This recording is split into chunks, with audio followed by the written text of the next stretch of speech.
Depois de um jogo de ida contra o Olímpia, em São Januário, em que o Vasco não conseguiu ser efetivo e não conseguiu golear até o time paraguaio, fora de casa fez um ótimo jogo e conseguiu passar de fase na Sul-Americana.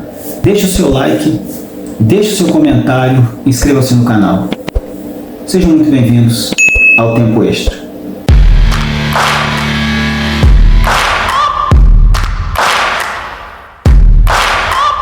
E o Vasco, com um ótimo jogo, conseguiu golear o Olímpia lá no Defensores del Chaco. O Olímpia realmente está com um time muito ruim, mas não é problema do Vasco. O Vasco fez um ótimo jogo, já tinha feito um bom jogo em São Januário, conseguiu criar muitas oportunidades e poderia já ter decidido a classificação no primeiro jogo, mas não conseguiu ser efetivo. E aí deixou para ele jogar muito bem no Paraguai, fora de casa, em que na verdade todo mundo achava que fosse até ser um jogo complicado, porque o Olímpia é um time que já foi campeão da Libertadores, já foi campeão mundial, é um time que tem uma tradição no futebol sul-americano, mas não foi assim que se apresentou o jogo. O Vasco muito bem, marcando bem, um time com muita vontade, né? Também, né? Um novo técnico querendo mostrar o seu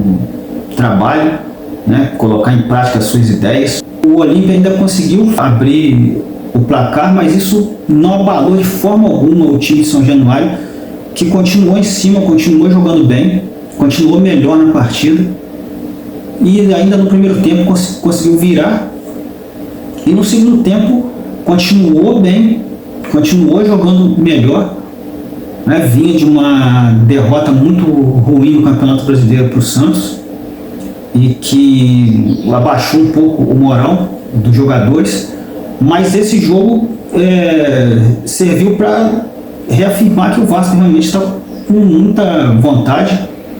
É claro que se critica a qualidade do elenco, mas o Vasco também não pode fazer muitas contratações. O Vasco está com alguns problemas administrativos, entra SAF, sai SAF, vai para a justiça e tal, e aí tem essa limitação, mas está por enquanto fazendo bem com o que tem, e esse jogo realmente mostrou que o Vasco pode sim chegar mais longe na Sul-Americana.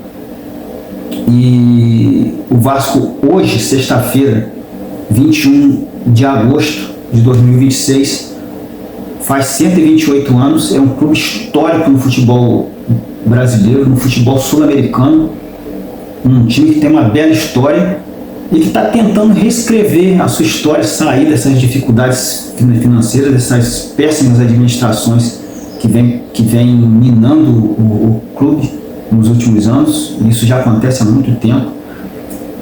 Fez esse belo jogo, passou de fase e vai com muita confiança agora para o Campeonato Brasileiro, que ele não está muito bem, mas já mostrou que pelo menos com um pouco de vontade ele pode conseguir pelo menos não ser rebaixado nesse Campeonato Brasileiro, que infelizmente também vem lutando nos últimos anos contra isso. Mas foi um grande jogo do Vasco. O Vasco jogou muito melhor e não adianta também se falar porque o adversário é fraco, ou como eu já falei aqui, o Vasco não tem nada com isso. Nenhum time tem nada com isso. Se o seu adversário é fraco, se o seu adversário jogou mal, ele tem que fazer a parte dele, e o Vasco fez muito bem a parte dele e chegou às quartas de final da Sul-Americana e almeja com certeza chegar muito mais longe, até quem sabe o título da competição. Um grande abraço e nos vemos na próxima resenha.